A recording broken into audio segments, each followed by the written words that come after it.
faire pour ne plus retomber. Et nous avons fait sa délivrance. Elle a fait un jeûne de 3 jours. Après quoi, on a prié pour elle. Elle a été baptisée du Saint-Esprit. Et je lui ai dit, désormais, même si on marche sur toi, pleure, mais ne dis rien. Je préfère que tu pleures de douleur, mais ne dis plus rien et tu auras la victoire. Elle a commencé à appliquer cette parole. 4 mois après, le mari vient me voir. Il dit, dis-moi ce que tu veux manger aujourd'hui. J'ai dit, mais qu'est-ce qui se passe? Qu'est-ce qui se passe? Je t'ai jamais vu chez moi venir me poser une telle question. Il me dit, non, réfléchis et dis-moi tout ce que tu veux manger. Je suis prêt à le faire. Je dis, non, je ne peux pas te dire ceci. Si tu veux m'offrir quelque chose, parle au Saint-Esprit. Que ce soit entre vous deux. Il dit, c'est moi-même qui te pose la question parce que je suis tellement content. Ma femme est transformée. Il dit, mais c'est pas possible, elle est transformée. Ma femme ne se fâche plus. Finalement, je pense que tu dois faire la même chose avec moi. Oui, parce que j'ai l'impression qu'elle m'a... elle a gagné et moi je suis resté...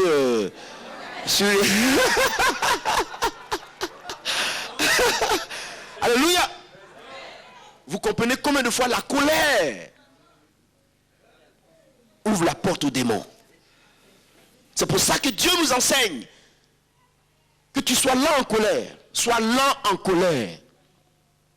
Dieu demande même que le chrétien ne se fâche pas.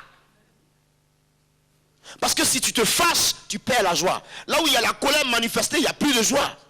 Tu n'as plus la paix, tu n'as plus de joie. Tu es déséquilibré. Ton cœur est surchauffé, ton esprit est surchauffé. Maîtrise-toi. La tempérance. La solution à la colère, c'est la maîtrise de soi, la patience et la tempérance. Galates chapitre 5, le verset 22. Les fruits de l'esprit. Alléluia. J'espère que Dieu nous fait du bien ce soir. J'ai trop parlé, n'est-ce pas? Pasteur, je vais avoir une idée du temps, l'heure à laquelle je dois arrêter. Dites-moi l'heure à laquelle je dois arrêter. Sinon, c'est comme une machine qui... pasteur? On y va? Gloire à Dieu. Si j'ai la permission de l'autorité, ça fait du bien. J'aime me soumettre à l'autorité. Parce que ça me bénit moi aussi. Alléluia. Est-ce que ce soir Dieu te fait du bien? Sois lent à la colère. Sois lent à la colère. Ne te fâche pas. Ne te fâche pas du tout. Les démons sont derrière. Souvent, ta vie est correcte. Souvent, tu mènes une vie très correcte. Ça, une vie simple, correcte. Et il rôde, il cherche un point de pénétration. Il ne trouve pas. Donc, il profite toujours des temps d'indisponibilité. La colère, par exemple. C'est là que le diable cherche. C'est là. Il cherche là. Il cherche à taper sur ton cœur. Dès que tu t'énerves, oui, dès que tu parles, il entre. Maîtrise-toi. Alléluia. Fais ceci. Seigneur, donne-moi la maîtrise. Donne-moi la maîtrise au nom de Jésus. Amen. Gloire à Dieu. C'est très important. Parce que dans le ministère de Dieu, dans l'œuvre de Dieu, dans le ministère du Seigneur, si vous n'avez pas de maîtrise, si vous êtes coléreux, vous bâtissez et vous-même vous détruisez ce que vous avez bâti. La colère est un moyen qui déstabilise, qui casse. Imaginez-vous qu'un jour vous voyez quelqu'un évangéliste fougueux qui fait Dieu fait des miracles avec lui et tout ça, et vous le retrouvez au marché de Villeman, c'est Ville quoi? Je ne connais pas. Moi je suis abidjanais, je ne connais pas tout ça. Voilà. Villeman, c'est ça, pasteur? Voilà. Vous le retrouvez au marché de Villeman. Villeurbanne. Autant pour moi, hein. Mais je ne connais pas, frère. Enseignez-moi. Donc, vous le retrouvez au marché de Villeurbanne. Et le grand oin que vous avez vu, par lequel Dieu a opéré tant de miracles, est en train de se battre avec quelqu'un dans la rue. Parce qu'il est fâché. Vous comprenez que l'image de gloire que Dieu avait posée sur lui est ternie automatiquement.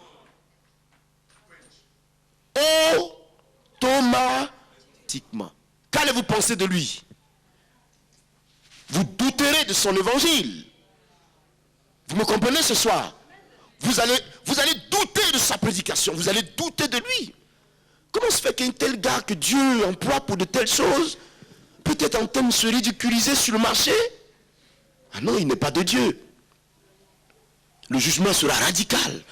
Donc, vous bâtissez et par la colère, vous détruisez. C'est une hache qui casse. Voici pourquoi Dieu dit, sois lent à la colère.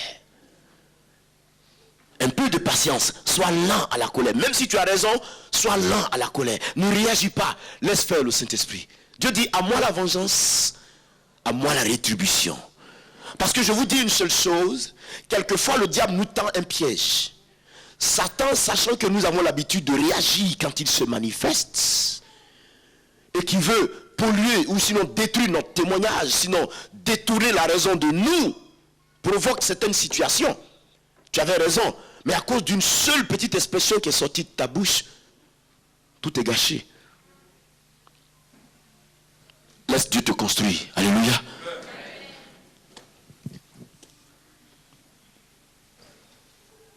Car la colère de l'homme n'accomplit pas la justice de Dieu. Au verset 21, il dit, c'est pourquoi rejetant toute souillure et tout excès de méchanceté, recevez avec douceur la parole de Dieu qui a été plantée en vous et qui peut sauver vos âmes. Oui. La Bible enseigne en Jacques chapitre 1, le verset 26, que si quelqu'un croit être religieux sans pouvoir tenir sa langue en bride, la religiosité de cette personne est vaine. La parole est plantée en toi. Protège-la. Fais de sorte, comporte-toi de sorte qu'elle soit protégée.